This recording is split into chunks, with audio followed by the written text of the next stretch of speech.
Alfons Mucha's posters are among the most popular souvenirs today. Beautiful women surrounded by flowers and ornate designs sell worldwide, from America to France to the Czech Republic, Mucha's birthplace. The standout is Gismonda, the work that made him famous, but about that later. His Four Seasons and Ad posters were hits too. Despite massive success in Paris, where Art Nouveau style he helped to define is simply called Mucha style, the artist grew bitter. He once remarked, "Art Nouveau? Art can hardly be new." Mucha saw his posters as commercial work, not the height of his artistic dreams. He craved something grander, deeper, epic. Slav epic, a cycle of 20 huge paintings tracing the Slavic people's journey, a project that took nearly 20 years. But for that, he needed a sponsor. Mucha didn't come from money himself, so a project like that was very risky. Luckily, Mucha had charm to match his talent, but who funded his masterpiece and what sacrifices did he make on his journey to fame? Let's dive into this rags to riches story. Alfons was a definition of a starving artist. He came from a Moravian village of Ivančice, and after failing at getting into Prague's art academy, and losing his job as a scenic painter in Vienna, ended up at a train station with a one-way ticket home. Except he didn't go home. He got off at Mikulov, a town in Moravia, and after selling a couple of his sketches to get some cash to pay for the hotel, made friends with the manager of the local castle called Emín, or Emachov back then. And what a lucky coincidence, the first one among many. Owner of the castle was just looking for the artist who would help him to decorate. Alfons had no experience in that, he took his chance. And that's how Alfons meets his first sponsor, Count Edward Kuen Bilasi, that came from a very old aristocratic family that dated back to the year 1111. He was a mid-tier Austrian aristocrat who would be worth around $20 million today, give or take, and he owned lands around Austria, Bohemia, and Italy. He saw some potential in Alfons and entrusted him with painting one of the rooms in Emín Castle. By the way, this is not Emín Castle, sorry about that, this is Troja Chateau in Prague. Emín Castle is located in Hrušovany, which is quite far. It is also a social house, so I don't feel like it's appropriate to go and film there. This is just for the aristocratic vibe. Alright, I digress. Unfortunately, the room that Alfons painted did not survive the fire, but at least we can take a look at this photo. The Count decided to invest in his formal education and paid for his tuition fees in the Munich's Art Academy, a very prestigious place to study back then. But for some reason, Alfons never finished it. But the Count decided to invest further and sent Alfons to study in Paris, so this is where he ends up. Mucha arrived in Paris in 1887 and conquered it in 25 years. But the funds of the generous Count got him into private academies, such as Julian and Colarossi. Alfons had only started to get a grip of the new life in Paris when a fate served him two major blows in one day. First, he found out about the passing of Crown Prince Rudolf, who sympathized with his nation, and then received a letter from the Count that announced that he was ending his sponsorship.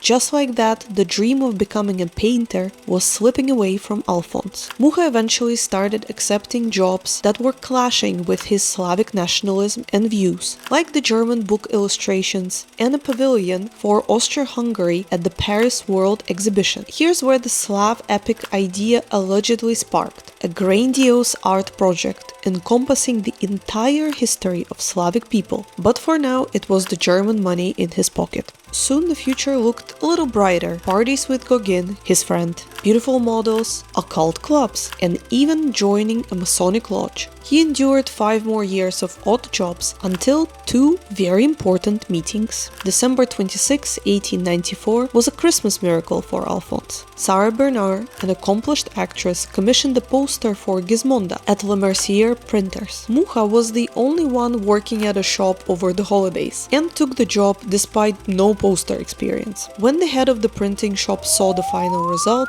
he shook his head in disappointment. The poster was not up to his standards. Pastels instead of bright colors, unusual format, but Sarah loved it. Mucha made her look beautiful. just like Madonna, and it also exploded in popularity. And Sarah made Mucha her protege. He designed more posters, as well as costumes and even sets for her. She definitely launched his career, and their bond lasted for decades. But while Sarah Bernhardt was a very famous name that was tied to Mucha's life, there was another woman that entered it approximately at the same time. Her name was Baroness Adele de Rothschild. Yes, from that banking dynasty. You see, when her cousin husband died at the age of 29, vice is nice but incest is best, she was kind of bored with all of her wealth. So she was hosting elite parties in one of her houses in Paris, which Mucha was attending. The nature of their relationship is not entirely clear to me. For example, Adele tried to impress him. She learned few songs in Czech and she sang them to him over dinner. Clearly, they were pretty close. Eventually, he confided in his struggles with her. After Mucha signed an exclusive contract with Sarah Bernhardt, he became one of the most sought-after artists in Paris, and he was designing jewelry, interiors, ads and packages for goods. So he was extremely popular, and his days consisted of signing autographs, working, and then attending 7 to 10 parties per night.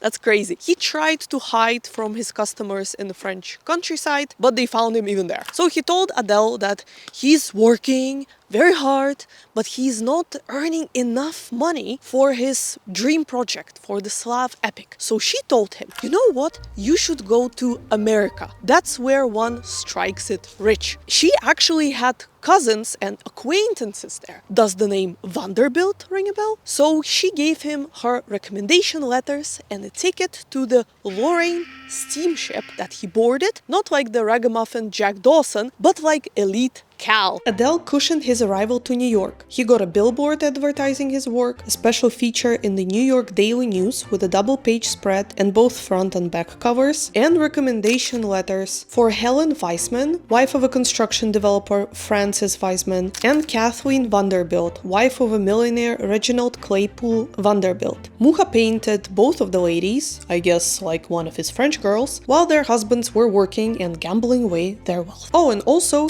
he met Theodore Roosevelt thanks to Adele. Why would she be connected to Roosevelt? I don't know. But Alphonse hid a secret from Adele. Yes, there was another woman. Actually, there was even a third one, but neither of the two knew about the third one, so it doesn't matter. Off point. Right before he went to New York, he met a young Czech girl called Maruška Chytilova and fell hard for her. Despite their 22-year age gap and the fact that she was a little bit hesitant about him at first, he made a move on her too quickly. They got engaged and he hid this from Adele. He just couldn't pass on this opportunity. Maruška was perfect for him. She was Czech, she was not a gold digger, she was smart, she was educated, and most importantly, she adored him.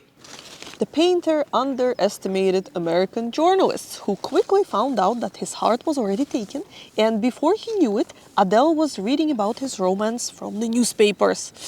What a way to find out! When they met back in Paris, she confronted him and told him that this marriage will ruin his career. After all, how could he paint all of her rich friends with a ring on his finger that would burn? Alphonse was desperate and even consulted a tarot reader, to no avail, of course. Then he pressured his young fiancée to write a letter to Adele to plead acceptance. But the Rothschild was cold-hearted and she cut them both off. That's how Alphonse gained a wife but lost a sugar mama and came back to America to search for another billionaire. He was lucky this time. Back in New York, Alfons Mucha attended a Russian ball where he met Charles Richard Crane, a Chicago pipe magnate. Crane was not really ostentatious about his wealth, so he flew under the radar of Mucha for quite a while. Mucha chatted about his Slavic heritage and his grandiose plans for the Slav epic, not even suspecting that Crane was actually behind establishing the Slavic faculty at the Chicago University, as well as being friends with Tomáš Garrigue Masaryk, the first Czechoslovak president in the future. Their acquaintance lasted for some time, and eventually Mucha laid out the Slavic epic project in front of Crane. And Crane said, maybe. Yes, it was not a definitive answer just yet, so instead of just letting it be, Alfons was buzzing in his ear like an annoying fly until Crane finally said, "Deal on. Fake it till you make it, I guess." So a contract was written up. Here it is. According to this agreement, Charles Richard Crane was obliged to pay Alfons Mucha $15,000 annually, which nowadays would be around $500,000. Slav Epic project was supposed to take around 5 years according to the modest estimates, but it actually lasted 20. Now, I don't know if Crane was supporting Alfons Mucha financially the entire time, but I suspect yes. And if so, according to this agreement, he would have paid him $10 million in total. Now, if that's true, Alfons Mucha was one of the richest men in Czechoslovakia. During those 20 years, Mucha's family lived in Zbirov Castle, which they rented not only as their accommodation, but also as his studio.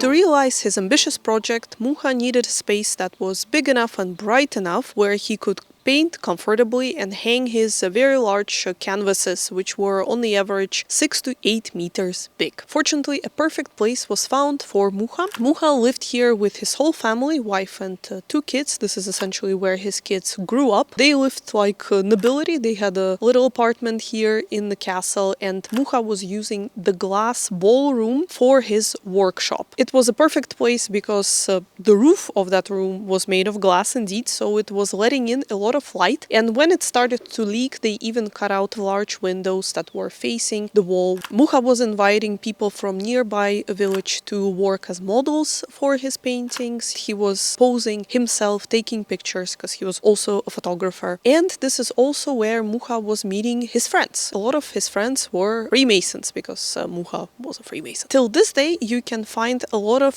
Freemason relics inside of the Zbirov Chateau. You will have to go there for a tour to see them with your own eyes, so nobody's allowed to take photos of them. Besides working and hosting parties, he also traveled across Europe to sketch for his paintings and headed Czechoslovakian Masonic Lodge. In the meantime, Czechoslovakia became independent, and Alfons was entrusted with creating the first stamps and banknotes of the new country, on one of which he put the daughter of Charles Richard Crane as goddess Slavia. That's right, a Slavic goddess was actually American. But why would he do that? Was the Crane family so important? I will have to save the unbelievable story of Charles Richard Crane and his connection to Prague until another video. But their relationship with Mucha lasted for a very long time. He was a permanent sponsor, you could say, and Crane, little spoiler, was really into funding revolutions. Despite the fact that Mucha is one of the most celebrated Czech artists nowadays, with his works drawing crowds of visitors to sites, he was sort of an outcast during his life. The academic painters didn't like him for his lack of formal education, and more avant-garde painters had some disdain for him because he didn't really experiment and always painted in one style, his own. And on top of that, he often got the best gigs thanks to his friendships to important people, which